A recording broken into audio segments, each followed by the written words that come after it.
Good afternoon, everyone. We are here to tackle the Snap Beans production guide. So, what's we are waiting for? So, let's start our discussion. I hope at the end of the lessons, at the end of our discussion, you learn something new.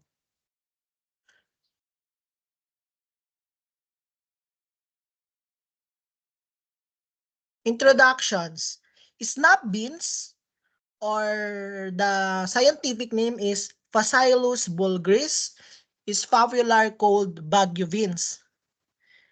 Habichuelas is also known as the French bean, green bean, string bean, kidney bean, and haricot widely cultivated vegetables, legumes in the Philippines. The term snap pertains to the manner by which young pods are used as vegetables, snapping them to the smaller pieces. It also refers to the lower fiber content in snap beans pods compared to the dry bean pods, which are tighter, softer, and grown only for the dry seeds. Meaning, snap beans, it is also known as Baguio beans or French beans, are a type of vegetable legumes commonly grown in the Philippines. They're called snap beans because you can easily snap smaller pieces for cooking. They're different from the dry beans like kidney beans because snap beans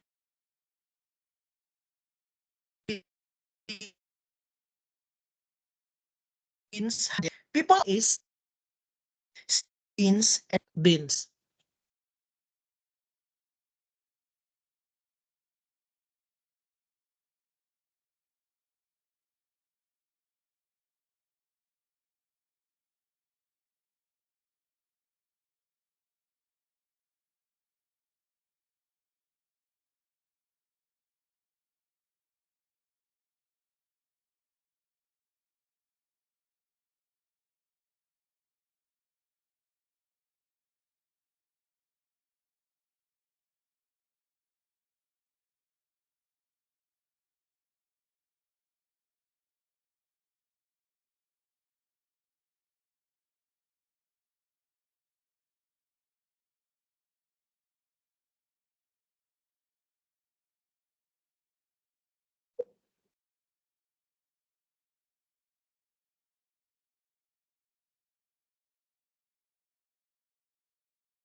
Snap beans, there are two types of snap beans grown in the Cordillera.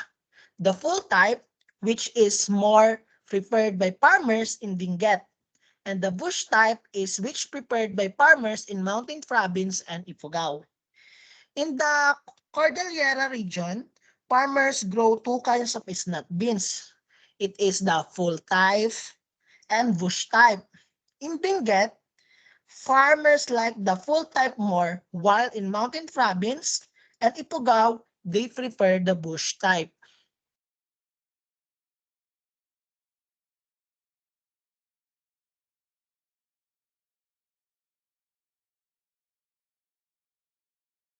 To easily understand the meaning of full type, this type of snap beans grows on vines that need support like poles or trellises to climb.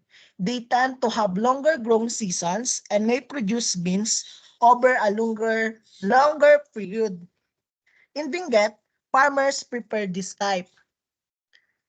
Bush type naman is on the other plants without needing support. They typically have a shorter growing season and may produce beans all at once. Farmers in Mountain Province and Ifugao like this type more. Ang pagkakaiba ng full type and bush type ay yung full type ay ay nilalagyan ng makakapitan. Kumbaga, dito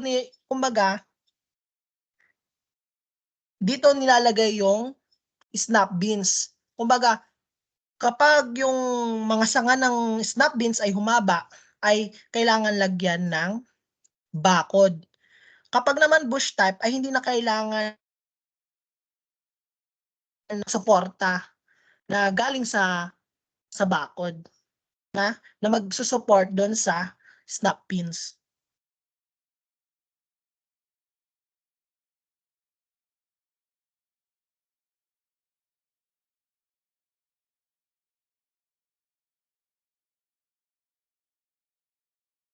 The young pods of snap beans can be steamed, salted, buttered, or cooked along with other vegetables.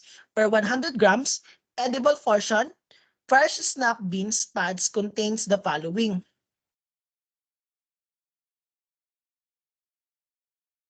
Properties. Water. The amount is 90.5. Energy is 36.0. Protein is 2.0. Fat 0.1. Carbohydrate 6.8. Fiber 1.2. Ash 0.6. Calcium 77.0. Phosphorus 38.0. Iron 1.2. Vitamin A 60.0, thymine 0.06, and riboflavin 0.09. The niacin is 0.7 and ascorbic acid is 17.0. The varietal selection. Below are the various types of that can in region 2 condition due to their versatility. Unang variety ng snap beans is the Alno Black Ballantine, Norman, Redford, Burik, Jemmy, Black Kentucky, Black Gonder, Kentucky Gonder, and Mayabong. Ito naman yung mga iba't ibang klase ng full type. Fatigue, Khaki or Kanaya, B21, Taichung number 1, Stringless Blue, and Lake 5 to 7. Uri naman ng bush type is Labrador, Matador, and Bush Blue Lake 274. The soil and climate requirement. Snap beans, to easily understand the soil and climate requirement, I discuss it one by one. Snap beans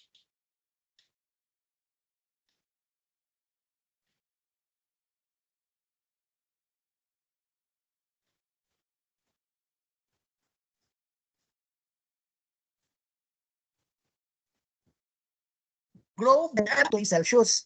If it's too hot, like above 32 degrees Celsius, they might not grow well and their flowers might fall off, making the pods weird looking.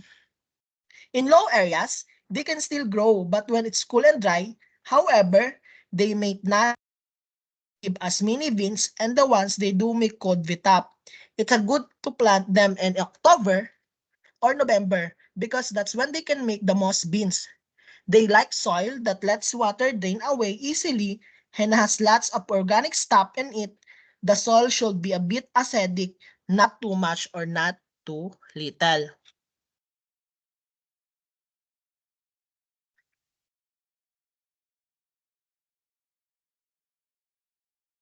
Land preparation. Flow and harrow the area to 2 times. This means to use a flow, use flow, a tool that turns over soil, and a harrow, a tool that breaks up clods of soil on the grounds. Do this process 2 times. For single row planting, make furrows 0.75 to 1.0 meter apart. If you're planting in a single straight line, dig channels in the soil called the furrows. These furrows should be spaced between the 0.75 to 1.0 meters apart. Dig shallow for double row planting. Make 1 wide and 0.2 meter high raised beds. If you're planting in two parallel rows, create raised areas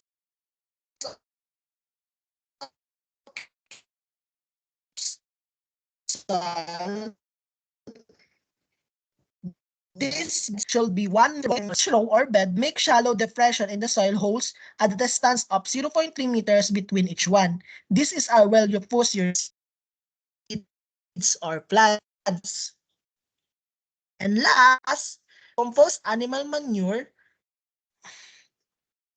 or the 14-14-14 fertilizer during bed preparation. Meaning, before planting, blend in animal manure that has decomposed well, broken down naturally into the soil. Also, you can add a type of fertilizer with a balanced ratio of nutrients to help plants grow better. Mix this into the soil when you're getting the beds ready. Mulching.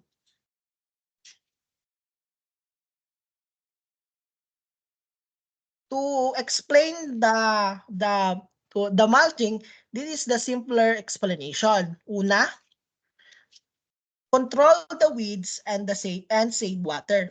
Use plastic sheet on your garden beds to stop weeds from the growing and keep the soil moist. Pangalawa, prepare the beds. First, make raised beds and mix in some manure or animal food that helps plants grow. Third, put the plastic sheet on the beds with the shiny silver side facing up. Fourth is stretch the plastic. It is best to put the plastic on during the hottest part of the day so it stretches well. Fifth, secure the plastic. Use soil to hold down the edges and ends of the plastic sheet. And six, make the planting hose. Use a heated tin can to make holes in the plastic, spacing them to 30 to 50 centimeter apart.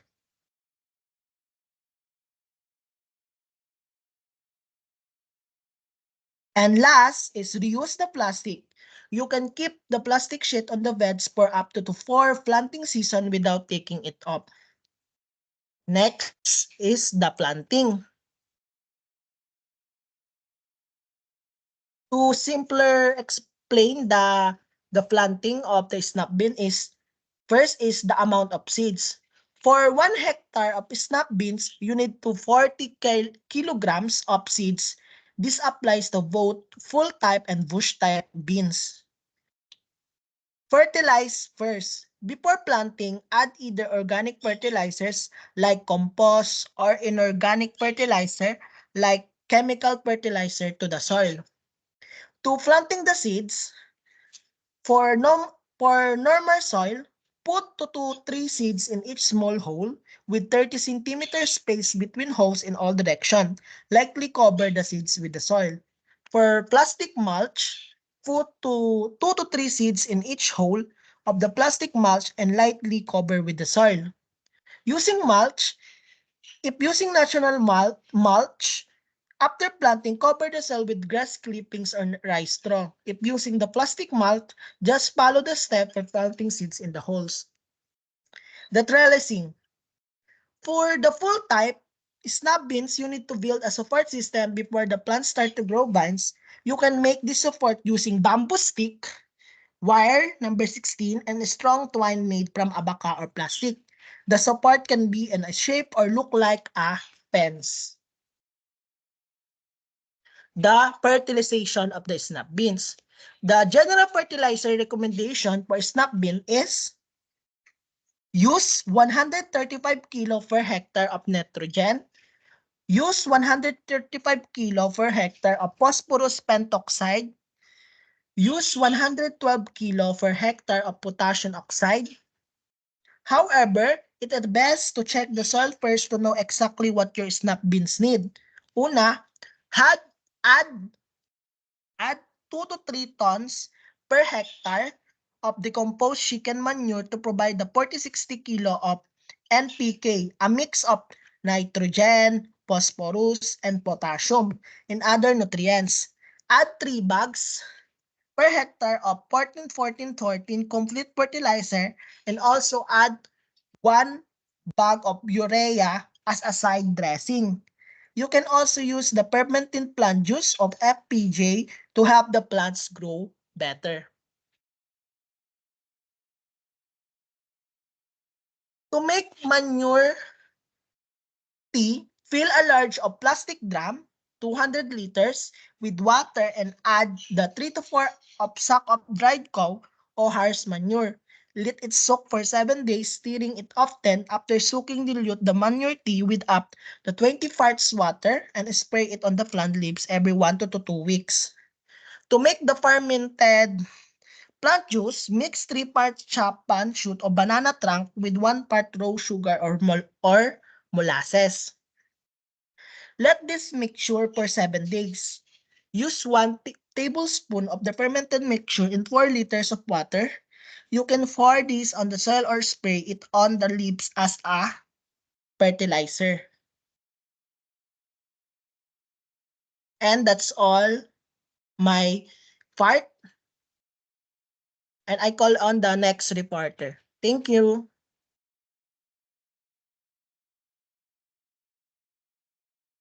Good afternoon. Irrigation.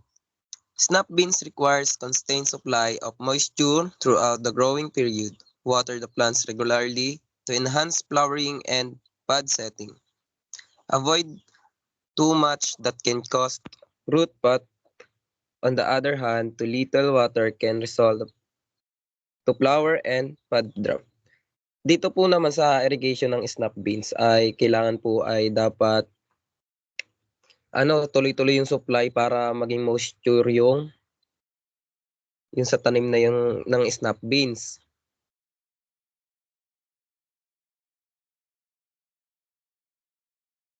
Kailangan ay hindi lumabis yung supply nung tubig kasi pag lumabis siya may tendency na mabulok. Weed management. Pull out weed regularly from planting up to the third week. Hill up after 2 to 3 weeks to cover the side rest fertilizer and to suppress weed growth. Regularly, spot weeding is recommended, but a minimum level of weed grow may be allowed along the alleys to protect the soil. Healing up is not necessary when plastic mulch is used. Dito naman po ay, dun sa una po ay kailangan bunutin muna yung mga damo up to dun sa patatlong linggo. Pagkatapos po nun ay na po siya yung kailangan spot weeding na, yung tabas-tabas na lang po para maprotektahan din yung soil, yung lupa sa init. Hindi siya magkuhan dun sa ng fertilizer niya pag naglagay. Next slide po. Pest and disease management. Fly. Spray with soap solution, 4 tablespoon, soap 16 liter water if needed. Spray with permethrin, cypermethrin or other appropriate chemicals following the recommended rate. Kailangan daw pong sprayin siya nung soap solution and then dapat 16 liter yung tubig na lalagay dun sa 4 na tablespoon na uphinds. Spray with hot pepper extra 100 grams, concentrated hot pepper, 16 liter water, and soap solution if needed. Spray with cypermethrin, favorite rate, deltamethrin, or other appropriate chemicals following the recommended rates. Next slide po.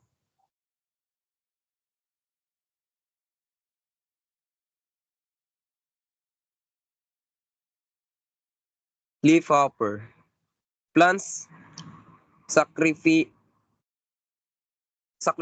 crops like okra spray with soap solution, mentahisium, pod borer.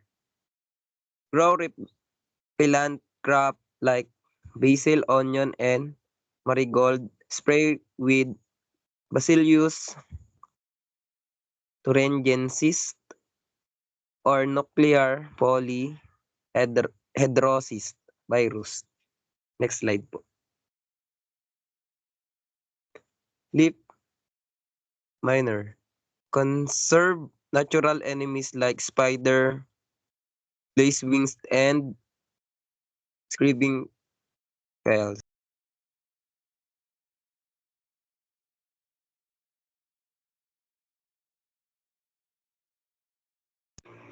Disease management recommendation, Anthracnose, use resistant varieties such as B21, remove sources of Inosulium, bacterial blight, spray with copper-based fungicides following the recommended rates, bean rust.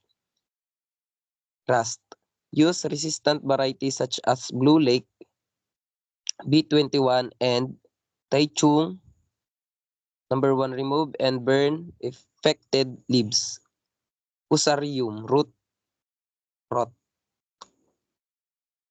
Use resistant varieties such as B21, grow snap beans in a well-drained soil.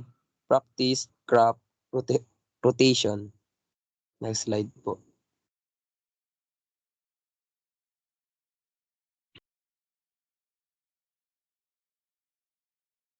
Harvesting. Pull snap beans in harvested 60 to 7 days after planting, depending on the pod diameter and tatness permitted in the market. It is a hand pick every 3 to 5 days for up to 10 times. Bush snap beans can be harvested as bright in color, fresh in appearance early as 55-60 DAP or at 2 weeks after flower opening at the appropriate pod thickness required by the market. Harvest early in the morning, 6 to 8 a.m. before the heat of the sun gets too intense to avoid weight loss. Pod should be well formed, straight, bright in color, fresh in appearance, tender but firm, and sa pag-harvest naman po ng snap beans ay inaabot po ito bago ma-harvest po inaabot to ng 60 to 7 days yung sa pagkakuan.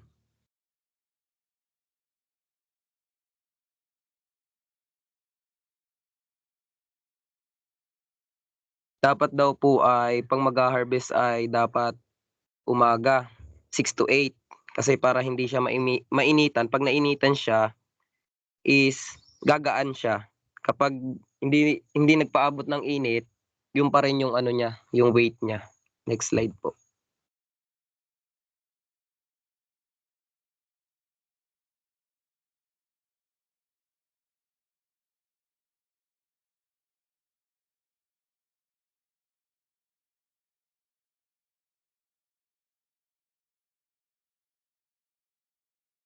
Post-harvest handling.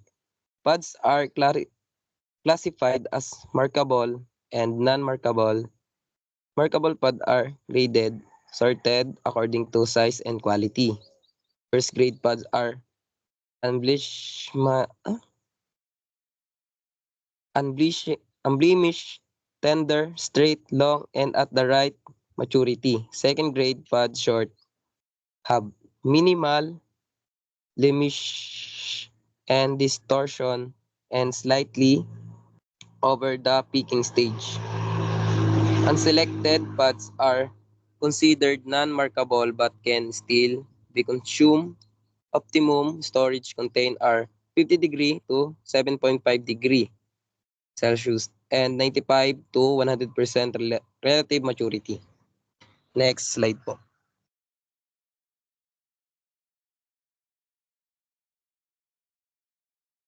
Packing. Pack pods in bamboo basket lined in the available local materials such as newspaper or banana leaves, plastic sack, polyethylene bags, or payong are also suitable for packing pods. Pods can be exported to distant markets with minimal weight loss when packed in think line crates.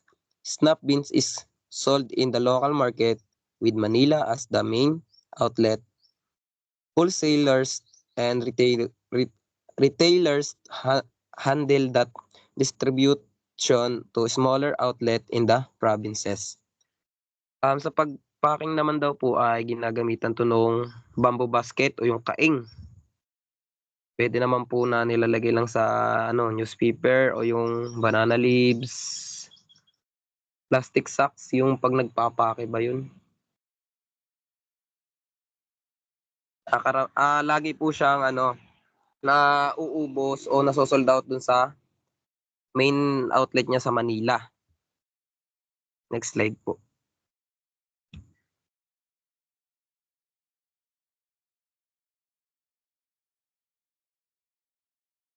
Seed production. Snap bean is self-pollinated select plants that are vigorous and are free of damage from pests and diseases at 90 to 100 days from sowing, harvest dry pods and extra seeds.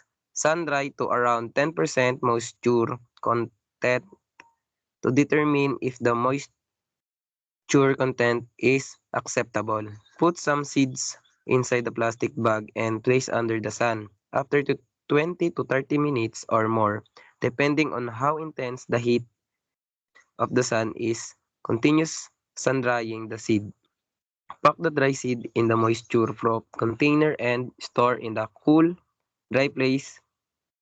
If properly stored, seeds can remain valuable for about 2 years. Next slide po. Yan. Cost and return analysis per 1 hectares. Yung pag-analysis ng isang hektarya. Variable cost, amount of 5,000, labor 250, man per day is 2,500. Clearing 20 MD 5,000. Bed preparation 5,000. Minor application is 3,750. Planting 2,500. Releasing 2,500. Vine training 2,500. Side dressing, healing up, spraying is tig to 2,500. Tapos spraying ay 2,000. Weeding is 7,500. Irrigation is 2,500 and harvesting is 7,500. Miscellaneous hauling, etc. is 10 MD, 2,500. Subtotal is 42,750. Next slide po. Ito naman po yung mga materials niya. Item ay seeds, manure, fertilizer, insecticide, fungicide, fuel and oil, trellis materials, packaging materials. Doon sa seeds po na 40 kg ay amount po siya ng 20,000. Manure 40 bags at 250 bags is 10,000. Fertilizer ng 14 bags ay 3,000. Sa 46,001 bag naman po ay 980. Insecticide 2 liters is amount po niya ay 1,000. Fungicide naman po 2 packs is 700. Fuel and oil is amount of 3,000. Release materials 4,000 pieces is amount of 4,000. Packaging materials is amount of 4,000. Next slide po.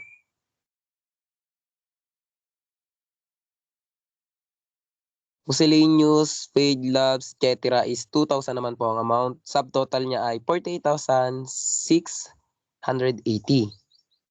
Knapsack sprayer naman po 1 unit ay amount na 2,500. Seeds 5 pieces is 250. Hoe naman po ay 5 pieces ay 600. Shovel naman 3 pieces ay 450. Plastic drum naman po na 2 piraso ay 1,000. Subtotal ay 4,800. Total cost is 96,230. Gross income. Regular season at 15 kilogram with 20. Each yield is equivalent to 300,000. Off season naman po ng 25 kilogram with 15 tons is 375,000. Net income, regular season naman po ay 300,000 minus 96,230 is equals to 203,770. Off season naman po niya ay 375 375,000 minus 96,230 equals is 278,770. Next po.